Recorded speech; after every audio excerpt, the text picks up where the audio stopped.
Hello there. I'm your imaginary friend. I have another story for you. This one is by John Polidori. Now, as always, bear in mind that sometimes an author will have included something in their work that at the time of writing seemed fine to them, and it's not always fine. This is called The Vampyre. It happened that in the midst of the dissipations attendant upon a London winter, there appeared at the various parties of the leaders of the town a nobleman more remarkable for his singularities than his rank. He gazed upon the mirth around him as if he could not participate therein. Apparently, the light laughter of the fair only attracted his attention, that he might, by a look, quell it, and throw fear into those breasts where thoughtlessness reigned. Those who felt this sensation of awe could not explain whence it arose. Some attributed it to the dead grey eye, which, fixing upon the object's face, did not seem to penetrate, and at one glance to pierce through to the inward workings of the heart, but fell upon the cheek with a leaden ray that weighed upon the skin it could not pass. His peculiarities caused him to be invited to every house. All wished to see him, and those who had been accustomed to violent excitement and now felt the weight of ennui were pleased at having something in their presence capable of engaging their attention.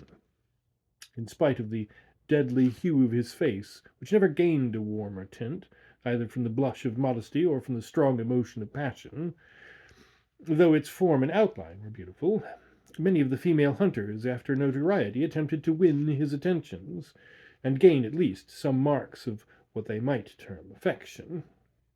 Lady Mercer, who had been the mockery of every monster shown in drawing-rooms since her marriage, threw herself in his way, and did all but put on the dress of a mountebank to attract his notice, though in vain. When she stood before him, though his eyes were apparently fixed upon hers, still it seemed as if they were unperceived. Even her unappalled impudence was baffled, and she left the field. But though the common adulteress could not influence even the guidance of his eyes, it was not that the female sex was indifferent to him. Yet such was the apparent caution with which he spoke to the virtuous wife and innocent daughter, that few knew he ever addressed himself to females. He had, however, the reputation of a winning tongue, and whether it was that it even overcame the dread of his singular character, or that they were moved by his apparent hatred of vice, he was as often among those females who form the boast of their sex from their domestic virtues, as among those who sully it by their vices. About the same time, there came to London a young gentleman of the name of Aubrey. He was an orphan, left with an only sister in the possession of great wealth by parents who died while he was yet in childhood, left also to himself by guardians who thought it their duty merely to take care of his fortune, while they relinquished the more important charge of his mind to the care of mercenary subalterns. He cultivated more his imagination than his judgment. He had hence that high romantic feeling of honour and candour which daily ruins so many milliners' apprentices. He believed all to sympathise with virtue, and thought that vice was thrown in by Providence merely for the picturesque effect of the scene, as we see in romances. He thought that the misery of a cottage merely consisted in the vesting of clothes, which were as warm, but which were better adapted to the painter's eye by their irregular folds and various coloured patches. He thought, in fine, that the dreams of poets were the realities of life. He was handsome, frank, and rich. For these reasons, upon his entering into the gay circles, many mothers surrounded him, striving which should describe with least truth their languishing or romping favourites. The daughters, at the same time, by their brightening countenances when he approached, and by their sparkling eyes when he opened his lips, soon led him into false notions of his talents and his merit. Attached as he was to the romance of his solitary hours, he was startled at finding that, except in the tallow and wax candles that flickered, not from the presence of a ghost, but from want of snuffing, there was no foundation in real life for any of that congeries of pleasing pictures and descriptions contained in those volumes from which he had formed his study. Finding, however, some compensation in his gratified vanity, he was about to relinquish his dreams when the extraordinary being we have above described crossed him in his career. He watched him, and the very impossibility of forming an idea of the character of a man entirely absorbed in himself, who gave few other signs of his observation of external objects than the tacit assent to their existence, implied by the avoidance of their contact, allowing his imagination to picture everything that flattered its propensity to extravagant ideas, he soon formed this object into the hero of a romance, and determined to observe the offspring of his fancy rather than the person before him. He became acquainted with him, paid him attention, and so far advanced upon his notice that his presence was always recognized. He gradually learnt that Lord Ruthven's affairs were embarrassed, and soon found from the notes of preparation in Street that he was about to travel. Desirous of gaining some information respecting this singular character, who till now had only whetted his curiosity, he hinted to his guardians that it was time for him to perform the tour, which for many generations had been thought necessary to enable the young to take some rapid steps in the career of vice towards putting themselves upon an equality with the aged, and not allowing them to appear as if fallen from the skies whenever scandalous intrigues are mentioned as the subjects of pleasantry or praise, according to the degree of skill shown in carrying them on. They consented, and Aubrey, immediately mentioning his intention to Lord Ruthven, was surprised to receive from him a proposal to join him. Flattered by such a mark of esteem from him who apparently had nothing in common with other men, he gladly accepted it, and in a few days they had passed the circling waters. Hitherto Aubrey had had no opportunity of studying Lord Ruthven's character, and now he found that, though many more of his actions were exposed to his view, the results offered different conclusions from the apparent motives of his conduct. His companion was profuse in his liberality. The idle, the vagabond, and the beggar received from his hand more than enough to relieve their immediate wants. But Aubrey could not avoid remarking that it was not upon the virtuous, reduced to indigence by the misfortunes attendant even upon virtue, that he bestowed his alms. These were sent from the door with hardly suppressed sneers, but when the profligate came to ask something, not to relieve his wants, but to allow him to wallow in his lust, or to sink him still deeper in his iniquity, he was sent away with rich charity. This was, however, attributed by him to the greater importunity of the vicious, which generally prevails over the retiring bashfulness of the virtuous indigent. There was one circumstance about the charity of his lordship which was still more impressed upon his mind. All those upon whom it was bestowed inevitably found that there was a curse upon it, for they were all either led to the scaffold or sunk to the lowest and the most abject misery. At Brussels and other towns through which they passed, Aubrey was surprised at the apparent eagerness with which his companion sought for the centres of all fashionable vice. There he entered into all the spirit of the faro table. He betted and always gambled with success, except where the known sharper was his antagonist, and then he lost even more than he gained. But it was always with the same unchanging face with which he generally watched the society around. It was not, however, so when he encountered the rash youthful novice, or the luckless father of a numerous family. Then his very wish seemed fortune's law. His apparent abstractedness of mind was laid aside, and his eyes sparkled with more fire than that of the cat whilst dallying with the half-dead mouse.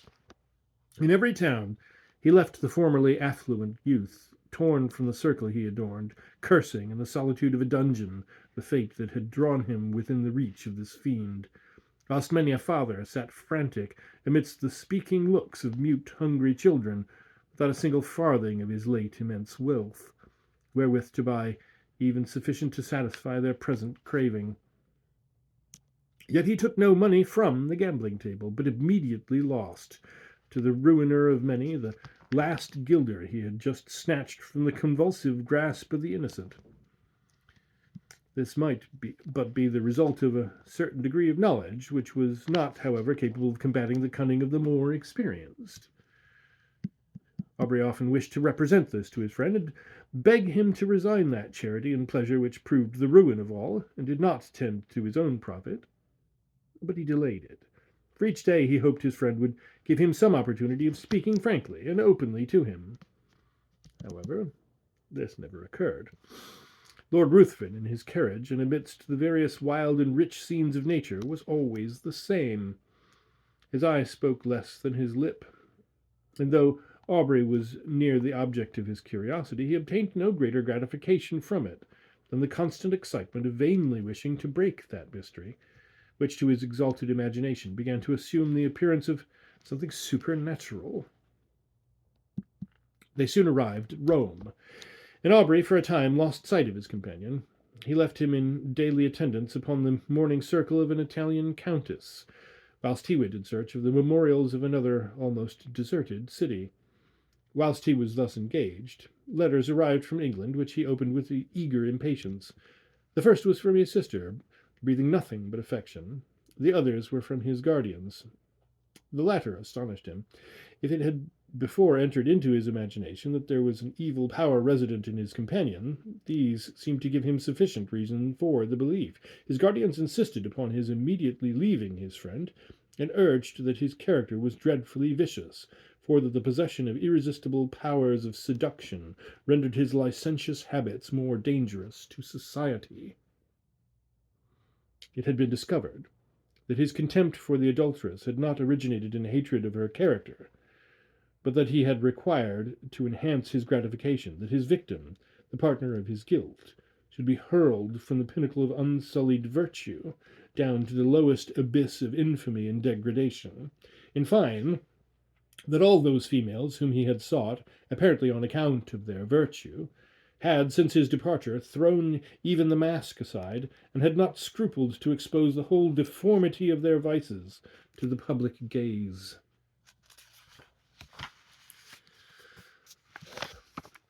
Aubrey determined upon leaving one whose character had not yet shown a single bright point on which to rest the eye. He resolved to invent some plausible pretext for abandoning him altogether, purposing in the meanwhile to watch him more closely, and to let no slight circumstances pass by unnoticed. He entered into the same circle, and soon perceived that his lordship was endeavouring to work upon the inexperience of the daughter of the lady whose house he chiefly frequented. In Italy it is seldom that an unmarried female is met with in society. He was therefore obliged to carry on his plans in secret. But Aubrey's eye followed him in all his windings, and soon discovered that an assignation had been appointed, which would most likely end in the ruin of an innocent, though thoughtless, girl. Losing no time, he entered the apartment of Lord Ruthven, and abruptly asked him his intentions with respect to the lady, informing him at the same time that he was aware of his being about to meet her that very night.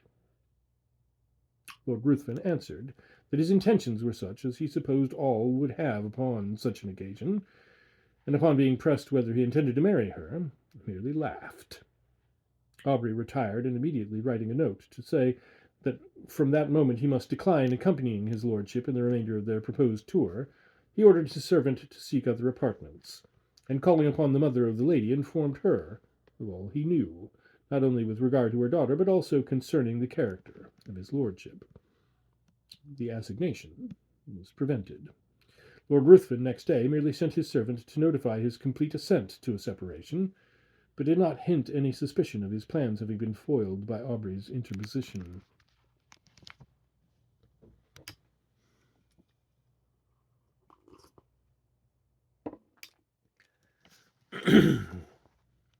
Having left Rome, Aubrey directed his steps towards Greece, and crossing the peninsula soon found himself at Athens. He then fixed his residence in the house of a Greek, and soon occupied himself in tracing the faded records of ancient glory upon monuments that, apparently ashamed of chronicling the deeds of freemen only before slaves, had hidden themselves beneath the sheltering soil or many-coloured lichen. Under the same roof as himself existed a being so beautiful and delicate that she might have formed the model for a painter, wishing to portray on canvas the promised hope of the faithful in Mahomet's paradise, save that her eyes, spoke too much mind for anyone to think she could belong to those who had no souls. As she danced upon the plain, or tripped along the mountain's side, one would have thought the gazelle a poor type of her beauties, for who would have exchanged her eye, apparently the eye of animated nature, for that sleepy, luxurious look of the animal, suited but to the taste of an epicure? The light step of Ianthe often accompanied Aubrey in his search after antiquities, and often would the unconscious girl, engaged in the pursuit of a cashmere butterfly, show the whole beauty of her form, floating as it were upon the wind, to the eager gaze of him who forgot the letters he had just deciphered upon an almost effaced tablet, in the contemplation of her sylph-like figure. Often would her tresses, falling as she flitted around, exhibit in the sun's rays such delicately brilliant and swiftly fading hues as might well excuse the forgetfulness of the antiquary, who let escape from his mind the very object he had before thought of excuse me, of vital importance to the proper interpretation of a passage in Pausanias. Pardon me. Excuse me. But why attempt to describe charms which all feel, but none can appreciate? It was innocence, youth, and beauty, unaffected by crowded drawing rooms and stifling balls. Whilst he drew those remains of which lie wished to, this is a difficult sentence to read. Let me go through it. Whilst he drew those remains of which lie wished to preserve. Oh, that's a misprint. It should say he. Whilst he drew those remains of which he wished to preserve a memorial for his future hours, she would stand by and watch the magic effects of his pencil in tracing the scenes of her native place. She would then describe to him the circling dance upon the open plain, would paint to him in all the glowing colors of youthful memory the marriage pomp she remembered viewing in her infancy, and then turning to subjects that had evidently made a greater impression upon her mind, would tell him all the supernatural tales of her nurse. Her earnestness and apparent belief of what she narrated excited the interest even of Aubrey, and often as she told him the tale of the living vampire who had passed years amidst his friends and dearest ties, forced every year by feeding upon the life of a lovely female to prolong his existence for the ensuing months, his blood would run cold, whilst he attempted to laugh her out of such idle and horrible fantasies. But Ianthe cited to him the names of old men who had at last detected one living among themselves, after several of their near relatives and children had been found marked with the stamp of the fiend's appetite. And when she found him so incredulous, she begged of him to believe her, for it had been remarked that those who had dared to question their existence always had some proof given, which obliged them with grief and heartbreaking to confess it was true. She detailed to him the traditional appearances of these monsters, and his horror was increased by hearing a pretty accurate description of Lord Ruthven. He, however, still persisted in persuading her that there could be no truth in her fears, though at the same time he wondered at the many coincidences which had all tended to excite a belief in the supernatural power of Lord Ruthven. Aubrey began to attach himself more and more to Ianthe. Her innocence so contrasted with all the affected virtues of the women among whom he had sought for his vision of romance, won his heart. And while he ridiculed the idea of a young man of English habits marrying an uneducated Greek girl, still he found himself more and more attached to the almost fairy form before him. He would tear himself at times from her, and forming a plan for some antiquarian research, he would depart, determined not to return until his object was attained. But he always found it impossible to fix his attention upon the ruins around him, whilst in his mind he retained an image that seemed alone the rightful possessor of his thoughts. Ianthe was unconscious of his love, and was ever the same frank, infantile being he had first known. She always seemed to part from him with reluctance, but it was because she had no longer anyone with whom she could visit her favourite haunts, whilst her guardian was occupied in sketching or uncovering some fragment which had yet escaped the destructive hand of time. She had appealed to her parents on the subject of vampires, and they both, with several present, affirmed their existence, pale with horror at the very name. Soon after, Aubrey determined to proceed upon one of his excursions, which was to detain him for a few hours. When they heard the name of the place, they all at once begged of him not to return at night, as he must necessarily pass through a wood where no Greek would ever remain after the day had closed, upon any consideration. They described it as the resort of the vampires in their nocturnal orgies, and denounced the most heavy evils as impending upon him who dared to cross their path. Aubrey made light of their representations, and tried to laugh them out of the idea, but when he saw them shudder at his daring thus to mock a superior infernal power, the very name of which apparently made their blood freeze, he was silent. Next morning Aubrey set off upon his excursion unattended. He was surprised to observe the melancholy face of his host, and was concerned to find that his words, mocking the belief of those horrible fiends, had inspired them with such terror. When he was about to depart, Ianthe came to the side of his horse, and earnestly begged of him to return ere night allowed the power of these beings to be put into action. He promised. He was, however, so occupied in his research that he did not perceive that daylight would soon end, and that in the horizon there was one of those specks which in the warmer climates so rapidly gather into a tremendous mass, and pour all their rage upon the devoted country. He at last, however, mounted his horse, determined to make up by speed for his delay, but it was too late.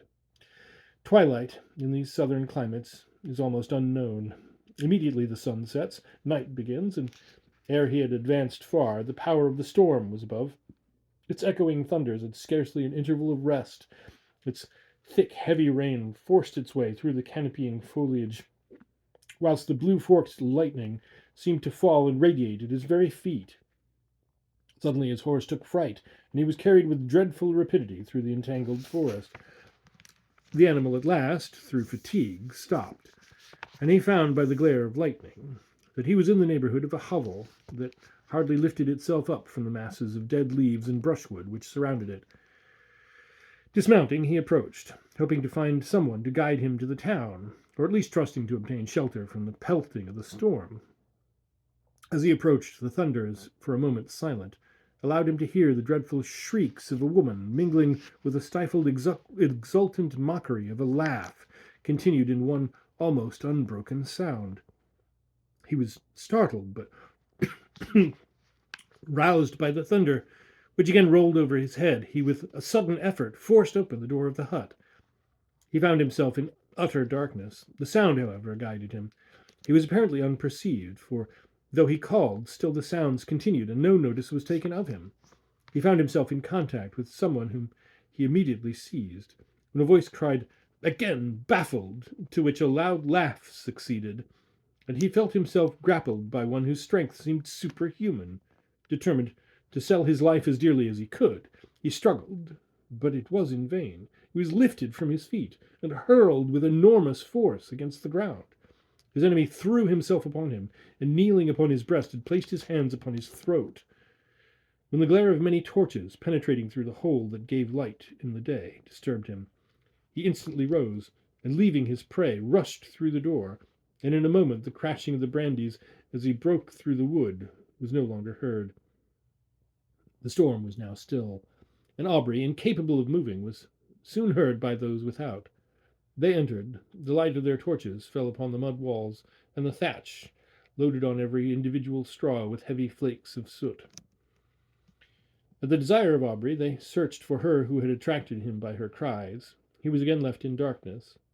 But what was his horror when the light of the torches once more burst upon him, to perceive the airy form of his fair conductress, brought in a lifeless corpse. He shut his eyes, hoping that it was but a vision arising from his disturbed imagination. But he again saw the same form when he unclosed them, stretched by his side. There was no colour upon her cheek, not even upon her lip.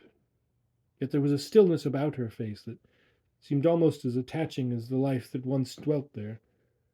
Upon her neck and breast was blood, and upon her throat were the marks of teeth, having opened the vein.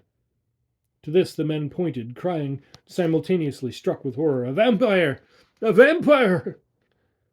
A litter was quickly formed, and Aubrey was laid by the side of her who had lately been to him the object of so many bright and fairy visions, now fallen with the flower of life that had died within her. He knew not what his thoughts were.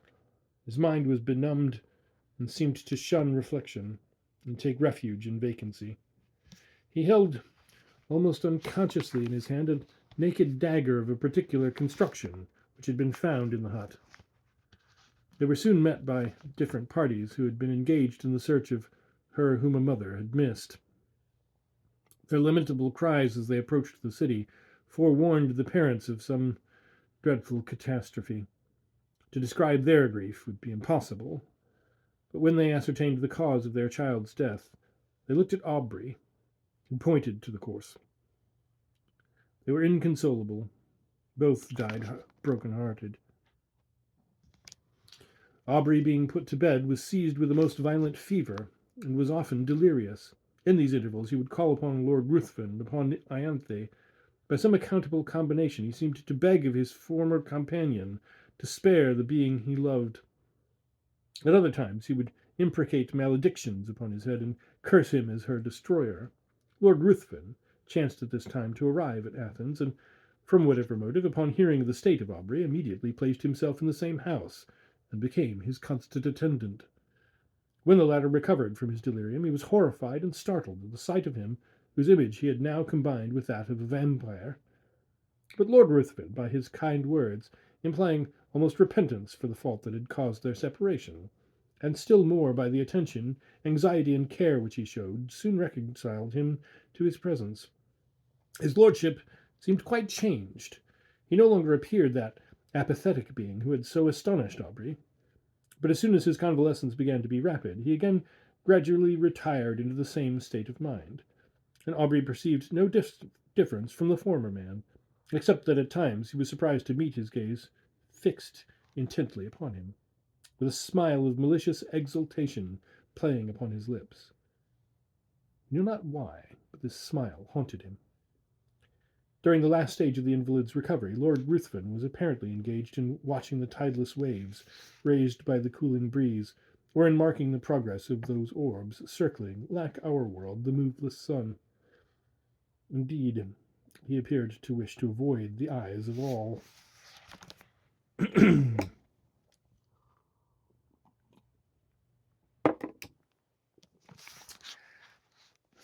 Aubrey's mind, by this shock, was much weakened, and that elasticity of spirit which had once so distinguished him now seemed to have fled forever.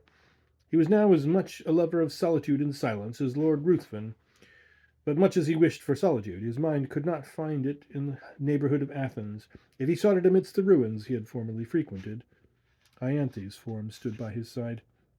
If he sought it in the woods, her light step would appear, wandering amidst the underwood, in quest of the modest violet. And suddenly turning round would show to his wild imagination her pale face and wounded throat, with a meek smile upon her lips. He determined to fly scenes, every feature of which created such bitter associations in his mind. He proposed to Lord Ruthven, to whom he held himself bound by the tender care he had taken of him during his illness, that they should visit those parts of Greece neither had yet seen. They travelled in every direction, and sought every spot to which a recollection could be attached. But though they thus hastened from place to place, yet they seemed not to heed what they gazed upon. They heard much of robbers, but they gradually began to slight these reports, which they imagined were only the invention of individuals whose interest it was to excite the generosity of those whom they defended from pretended dangers. In consequence of thus neglecting the advice of the inhabitants, on one occasion they travelled with only a few guards, more to serve as guides than as a defence.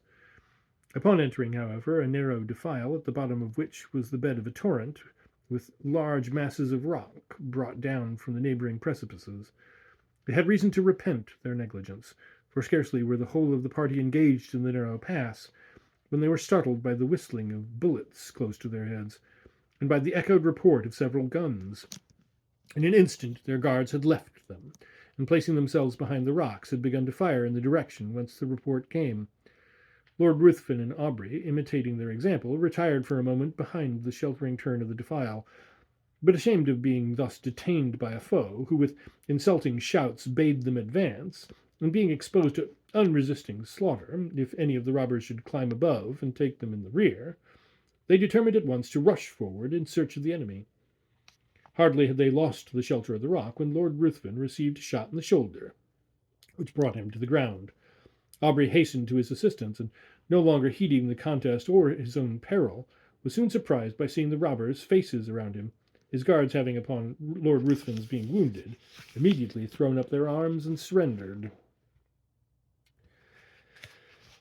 By promises of great reward, Aubrey soon induced them to convey his wounded friend to a neighbouring cabin, and having agreed upon a ransom, he was no more disturbed by their presence, they being content merely to guard the entrance till their comrade should return with the promised sum, for which he had an order. Lord Ruthven's strength rapidly decreased. In 2 days, mortification ensued, and death seemed advancing with hasty steps. His conduct and appearance had not changed. He seemed as unconscious of pain as he had been of the objects about him. But towards the close of the last evening, his mind became apparently uneasy, and his eye often fixed upon Aubrey, who was induced to offer his assistance with more than usual earnestness. "Assist me. You may save me. You may do more than that. I mean not my life. I heed the death of my existence as little as that of the passing day. But you may save my honor, your friend's honor." "How? Tell me how. I would do anything," replied Aubrey. "I need but little. My life ebbs apace. I cannot explain the whole. But if you would conceal all you know of me, my honor were free from stain in the world's mouth. And if my death were unknown for some time in England, but life, it shall not be known. Swear," cried the dying man, raising himself with exultant violence. "Swear by all your soul reveres, by all your nature fears. Swear that for a year and a day you will not impart your knowledge of my crimes or death to any living being in any way, whatever may happen, or whatever you may see." His eyes seemed bursting from their sockets. "I swear," said Aubrey. He sunk laughing upon his pillow, and breathed no more. Aubrey retired to rest, but did not sleep. The many circumstances attending his acquaintance with this man rose upon his mind, and he knew not why. When he remembered his oath, a cold shivering came over him, as if from the presentiment of something horrible awaiting him. Rising early in the morning, he was about to enter the hovel in which he had left the corpse, when a robber met him and informed him that it was no longer there, having been conveyed by himself and comrades, upon his retiring, to the pinnacle of a neighbouring mount, according to a promise they had given his lordship, that it should be exposed to the first cold ray of the moon that rose after his death. Aubrey, astonished, and taking several of the men, determined to go and bury it upon the spot where it lay. But when he had mounted to the summit, he found no trace of either the corpse or the clothes, though the robbers swore they pointed out the identical rock on which they had laid the body. For a time his mind was bewildered in conjectures, but he at last returned, convinced that they had buried the corpse for the sake of the clothes. Weary of a country in which he had met with such terrible misfortunes, and in which all apparently conspired to heighten that superstitious melancholy that had seized upon his mind, he resolved to leave it, and soon arrived at Smyrna. While waiting for a vessel to convey him to Otranto, or to Naples, he occupied himself in arranging those effects he had with him belonging to Lord Ruthven. Amongst other things, there was a case containing several weapons of offence, more or less adapted to ensure the death of the victim. There were several daggers and atagans. Whilst turning them over and examining their curious forms, what was his surprise at finding a sheath, apparently ornamented in the same style as the dagger discovered in the fatal hut. He shuddered. Hastening to gain further proof, he found the weapon, and his horror may be imagined when he discovered that it fitted, though peculiarly shaped, the sheath he held in his hand. His eyes seemed to need no further certainty. They seemed gazing to be bound to the dagger. Yet still he wished to disbelieve, but the particular form, the same varying tints upon the haft and sheath, were alike in splendor on both, and left no room for doubt. There were also drops of blood on each. He left Smyrna, and on his way home at Rome, his first inquiries were concerning the lady he had attempted to snatch from Lord Ruthven's seductive arts. Her parents were in distress, their fortune ruined, and she had not been heard of since the departure of his lordship. Aubrey's mind became almost broken under so many repeated horrors. He was afraid that this lady had fallen a victim to the destroyer of Ianthe. He became morose and silent, and his only occupation consisted in urging the speed of the postilions as if he were going to save the life of someone he held dear. He arrived at Calais. A breeze, which seemed obedient to his will, soon wafted him to the English shores, and he hastened to the mansion of his fathers, and there, for a moment, appeared to lose in the embraces and caresses of his sister all memory of the past. If she before, by her infantine caresses, had gained his affection, now that the woman began to appear, she was still more attaching as a companion.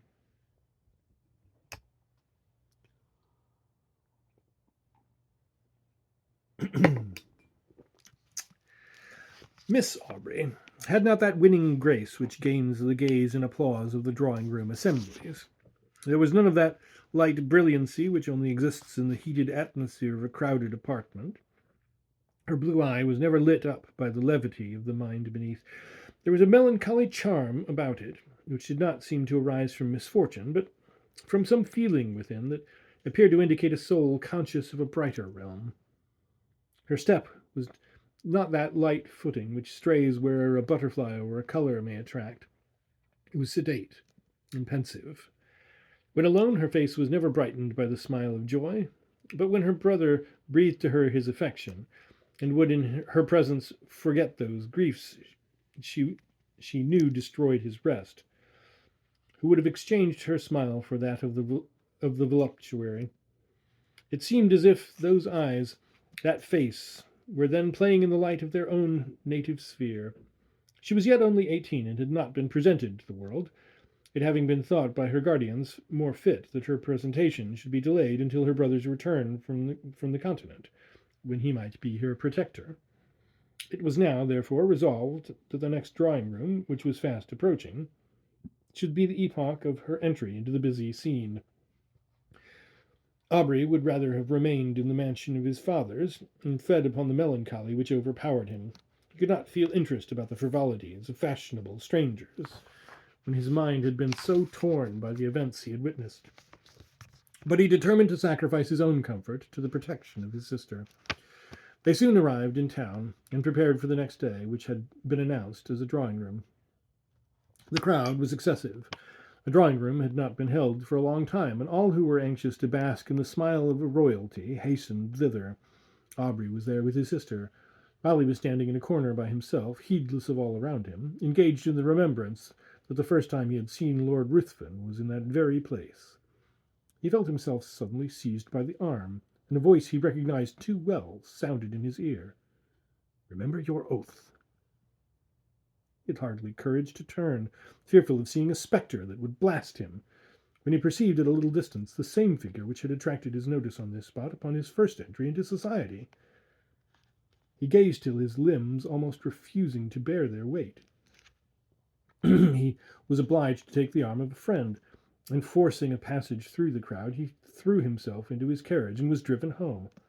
He paced the room with hurried steps, and fixed his hands upon his head, as if he were afraid his thoughts were bursting from his brain. Lord Ruthven again before him. Circumstances started up in dreadful array. The dagger, his oath. He roused himself. He could not believe it possible. The dead rise again.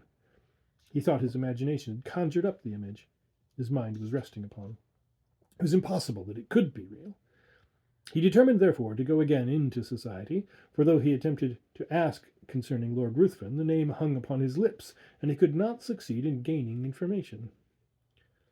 He went a few nights after with his sister to the assembly of a near relation. Leaving her under the protection of a matron, he retired into a recess, and there gave himself up to his own devouring thoughts. Perceiving at last that Many were leaving. He roused himself, and entering another room, found his sister surrounded by several, apparently in earnest conversation. He attempted to pass and get near her, when one, whom he requested to move, turned round, and revealed to him those features he most abhorred. He sprang forward, seized his sister's arm, and with hurried step forced her towards the street. At the door he found himself impeded by the crowd of servants who were waiting for their lords, and while he was engaged in passing them, he again heard that voice whisper close to him, "Remember your oath." He did not dare to turn, but hurrying his sister, soon reached home. Aubrey became almost distracted. If before his mind had been absorbed by one subject, how much more completely was it engrossed, now that the certainty of the monster's living again pressed upon his thoughts. His sister's attentions were now unheeded, and it was in vain that she entreated him to explain to her what had caused his abrupt conduct. He only uttered a few words, and those terrified her. The more he thought, the more he was bewildered. His oath startled him. Was he then to allow this monster to roam, bearing ruin upon his breath, amidst all he held dear, and not avert its progress? His very sister might have been touched by him. But even if he were to break his oath and disclose his suspicions, who would believe him? He thought of employing his own hand to free the world from such a wretch. But death, he remembered, had been already mocked. For days he remained in this state, shut up in his room. He saw no one, and ate only when his sister came, who, with eyes streaming with tears, besought him for her sake to support nature.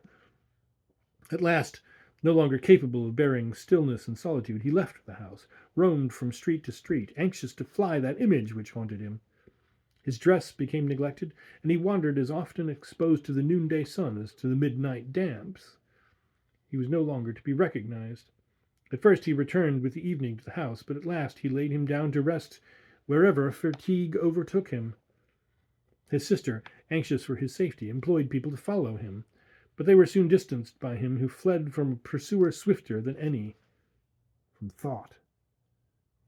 His conduct, however, suddenly changed. Struck with the idea that he left by his absence the whole of his friends, with a fiend amongst them, of whose presence they were unconscious, he determined to enter again into society, and watch him closely, anxious to forewarn, in spite of his oath, all whom Lord Ruthven approached with intimacy. But when he entered into a room, his haggard and suspicious looks were so striking, his inward shudderings so visible, that his sister was at last obliged to beg of him to abstain from seeking for her sake a society which affected him so strongly. When, however, remonstrance proved unavailing, the guardians thought proper to impose, and fearing that his mind was becoming alienated, they thought it high time to resume again that trust which had been before imposed upon them by Aubrey's parents. Desirous of saving him from the injuries and sufferings he had daily encountered in his wanderings, and of preventing him from exposing to the general eye those marks of what they considered folly, they engaged a physician to reside in the house and take constant care of him. He hardly appeared to notice it, so completely was his mind absorbed by one terrible subject. His incoherence became at last so great that he was confined to his chamber. There he would often lie for days, incapable of being roused. He had become emaciated, his eyes had attained a glassy lustre. The only sign of affection and recollection remaining displayed itself upon the entry of his sister. Then he would sometimes start, and seizing her hands with looks that severely afflicted her, he would desire her not to touch him. "Oh, do not touch him. If your love for me is aught, do not go near him." When, however, she inquired to whom he referred, his only answer was, "True, true," and again he sank into a state whence not even she could rouse him. This lasted many months. Gradually, however, as the year was passing, his incoherences became less frequent, and his mind threw off a portion of its gloom, whilst his guardians observed that several times in the day he would count upon his fingers a definite number, and then smile. The time had nearly elapsed when, upon the last day of the year, one of his guardians, entering the room, began to converse with his physician upon the melancholy circumstances of Aubrey's being in so awful a situation when his sister was going next day to be married. Instantly Aubrey's attention was attracted. He asked anxiously to whom. Glad of this mark of returning intellect, of which they feared he had been deprived, They mentioned the name of the Earl of Marsden. Thinking this was a young earl whom he had met with in society, Aubrey seemed pleased, and astonished them still more by his expressing his intention to be present at the nuptials, and desiring to see his sister. They answered not, but in a few minutes his sister was with him. He was apparently again capable of being affected by the influence of her lovely smile, for he pressed her to his breast and kissed her cheek, wet with tears, flowing at the thought of her brother's being once more alive to the feelings of affection. He began to speak with all his wonted warmth, and to congratulate her upon her marriage with a person so distinguished for rank and every accomplishment, when he suddenly perceived a locket upon her breast. Opening it, what was his surprise at beholding the features of the monster who had so long influenced his life! He seized the portrait in a paroxysm of rage, and trampled it under foot. Upon her asking him why he thus destroyed the resemblance of her future husband, he looked as if he did not understand her, and seizing her hands and gazing on her with a frantic expression of countenance, he bade her swear that she would never wed this monster, but he could not advance. It seemed as if that voice again bade him remember his oath. He turned suddenly round, thinking Lord Ruthven was near him, but saw no one. In the meantime, the guardians and physician, who had heard the whole, and thought this was but a return of his disorder, entered, and, forcing him from Miss Aubrey, desired her to leave him. He fell upon his knees to them. He implored, he begged of them to delay but for one day. They, attributing this to the insanity they imagined had taken possession of his mind, endeavored to pacify him, and retired. Lord Ruthven had called the morning after the drawing-room, and had been refused with everyone else. When he heard of Aubrey's ill health, he readily understood himself to be the cause of it, but when he learned that he was deemed insane, his exultation and pleasure could hardly be concealed from those among whom he had gained this information. He hastened to the house of his former companion, and by constant attendance, and the pretence of great affection for the brother and interest in his fate, he gradually won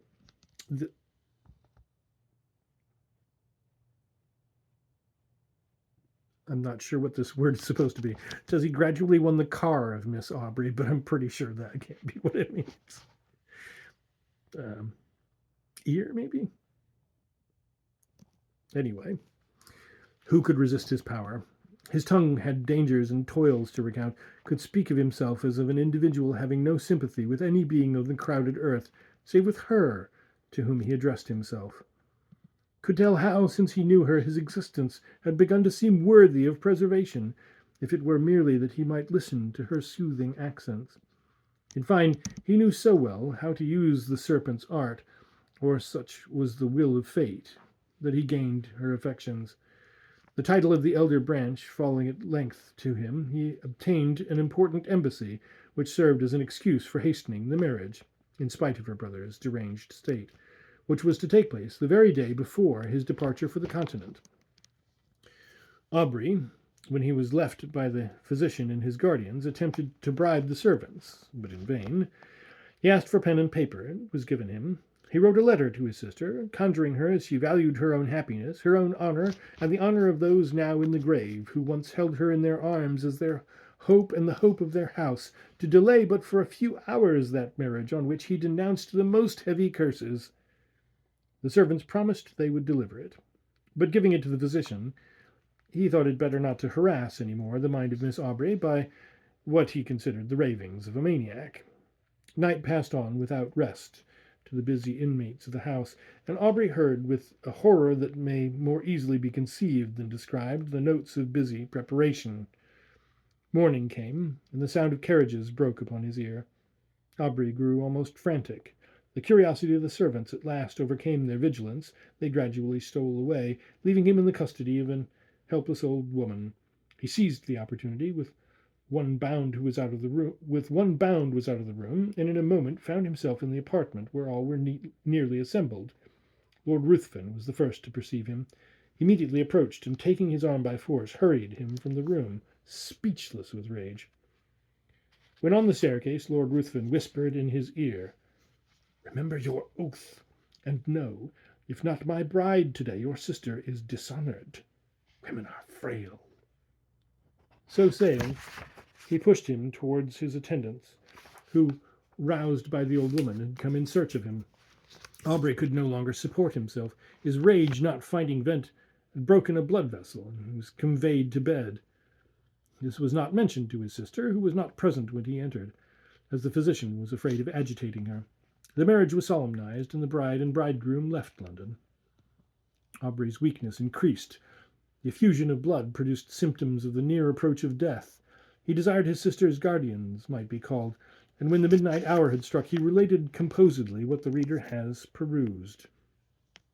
He died immediately after. The guardians hastened to protect Miss Aubrey, but when they arrived, it was too late. Lord Ruthven had disappeared, and Aubrey's sister had glutted the thirst of a vampire.